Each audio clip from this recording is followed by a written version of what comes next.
Quarta-feira você sabe que é dia de falarmos de saúde. Está começando o Vida Saudável. Oferecimento JK Centro Med, Laboratório e Vacinas, Qualimed Diagnósticos, Radiologia Avançada. Ao longo de todo esse mês de janeiro está acontecendo a campanha Janeiro Branco, que busca trazer informações para a população, principalmente sobre os cuidados, conscientização sobre doenças da mente, doenças da alma, saúde mental e emocional. Infelizmente, a gente sabe que um dos grandes males, um dos maus aí que está atacando toda a população, atingindo, acometendo pessoas de várias idades, é a ansiedade. Hoje em dia, cada vez mais cedo, estamos encontrando, por exemplo, crianças que, infelizmente, acabam tendo ansiedade. Para falar sobre esse assunto, estamos recebendo ao vivo, no estúdio do Jornal de Picos, a psicóloga Denise Delmonte, que vai trazer informações para a gente, não só sobre a campanha Janeiro Branco, mas principalmente sobre essa doença, a ansiedade. Você que agora está acompanhando o Jornal de Picos, com certeza você conhece alguém que em algum momento já reclamou que está sofrendo de ansiedade. Doutora, boa tarde para a senhora, seja muito bem-vinda ao Jornal de Picos. Muito obrigada, Clebson. Eu agradeço esse convite, com muita satisfação que eu venho participar, né, desse momento de conscientização da população a respeito das condições mentais, né? A gente fala muito de ansiedade, às vezes, associando a doença, mas é muito importante a gente perceber que a ansiedade ela é uma resposta humana, né? Uma resposta humana ao que nos acontece. E a gente vai pensar nela como com intensidade ou frequência, né, que nós podemos responder a situações do nosso dia a dia e tirar um pouco essa coisa de que é doença, né? Ela pode se tornar uma doença e desmistificar esse discurso e que é um dos objetivos, né, do Janeiro Branco, de que a gente buscar cuidar da nossa saúde mental tem a ver com loucura ou tem a ver com fraqueza. Todos nós, a condição humana, ela é difícil mesmo, né? Todos nós em algum momento podemos começar a responder às situações de uma forma mais intensa, com mais frequência, com mais ou menos ansiedade. Doutora, hoje em dia, cada vez mais a gente tem uma população que ela é conectada. Fica ali boa parte do dia no celular, às vezes, antes mesmo de você levantar da cama, quando você acorda, a primeira coisa que você faz é mexer no celular. Infelizmente, isso deixa o nosso dia, o nosso corpo, a nossa mente acelerada. E eu acredito que isso possa também estar atrelado a essa onda de ansiedade que muitas pessoas acabam tendo. Mas eu queria saber da senhora, o que é que pode contribuir, o que é que pode levar alguém a ter ansiedade? Assim, são muitas variáveis, né? Nós temos predisposições, né, que são predisposições hereditárias, mas a gente também tem condicionamentos do nosso dia a dia, né, coisas que a gente vai fazendo muito rápido, ou formas que a gente tem de perceber a realidade, de perceber o que está acontecendo com a gente, né, de uma forma muito intensa. Então, por exemplo, na psicologia cognitiva comportamental tem uma coisa que a gente fala que é assim, ó, quando a gente está muito ativado, né, o nosso corpo ativado, porque quando a gente fala de ansiedade, a gente está falando de corpo também, a gente está falando de sistema nervoso, de um sistema que responde a algo que está nos acontecendo. Então, quando a gente está assim, muito ansioso, a gente vê pelo em ovo e a gente começa a interpretar a realidade de formas diferentes. A gente fala que nós vemos um tigre de papel e enxergamos um tigre de verdade, né? Ou respondemos fisicamente como se fosse um tigre de verdade. Então, uma coisa que pode acontecer, a gente está assim com muito medo do que está acontecendo com a gente. Por trás da ansiedade, a gente tem alguns processos mentais que a gente chama de ruminação, né, que a gente fica pensando um monte de coisa. O nosso cérebro, ele tem uma condição, né, que é chamada em neurociência de modo de funcionamento padrão, que a gente está toda hora contando uma historinha para a gente mesmo, né? Então, a gente está toda hora com pensamentos, com fluxos de pensamentos. E o que está acontecendo? Qual a velocidade desse fluxo? Qual o conteúdo desse fluxo? fluxo, a gente fica respondendo também, não só o que nos acontece, as situações externas, mas a gente responde também o que está acontecendo internamente com a gente, né? Tem muita gente que chega assim no consultório e fala assim, eu tive uma crise de ansiedade, no final de semana, o que te aconteceu? Não aconteceu nada, mas aconteceu dentro, né? A pessoa estava pensando em alguma coisa e os nossos pensamentos, esse fluxo de pensamentos, muitas vezes ele é involuntário. Os pensamentos são como a respiração. A gente pode respirar voluntariamente, mas a gente também pode respirar involuntariamente. E os pensamentos são assim também. Então, por isso a importância do autoconhecimento, né?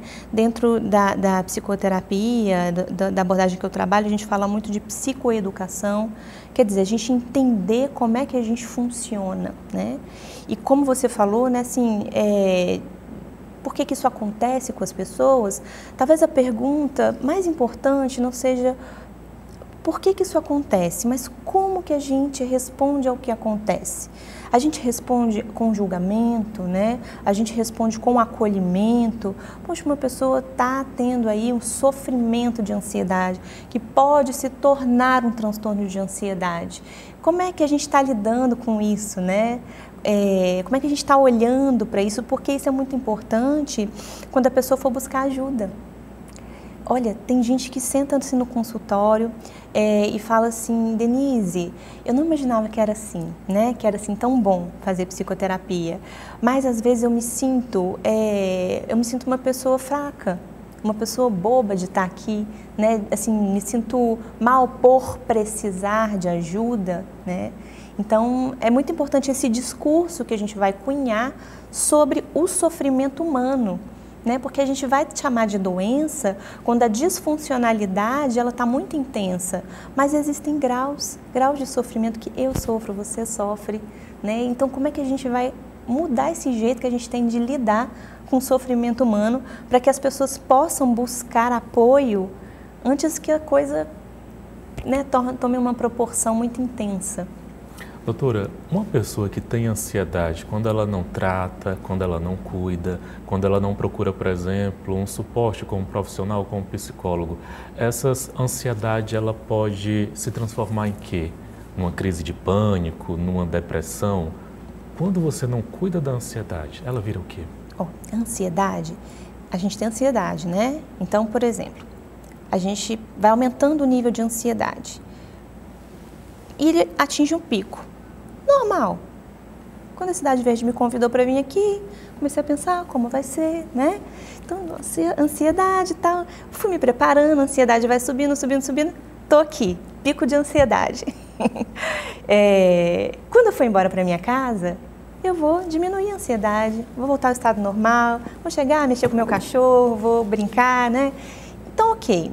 Só que quando esse pico não desce, né, a gente se mantém, a gente vai chamar de uma ansiedade que ela é tóxica para o organismo, não só para a mente, não só para criar doenças mentais, transtornos mentais, mas também para criar, nós todos já sabemos, né, questões físicas mesmo. Então, são muitas coisas que podem acontecer, a gente precisa cuidar disso antes, porque a gente está falando, quando a gente fala de mente hoje, a gente não está falando só desse construto, né, assim, mental, a gente está falando do corpo. A gente tem um sistema nervoso que ele responde às coisas que nos acontecem.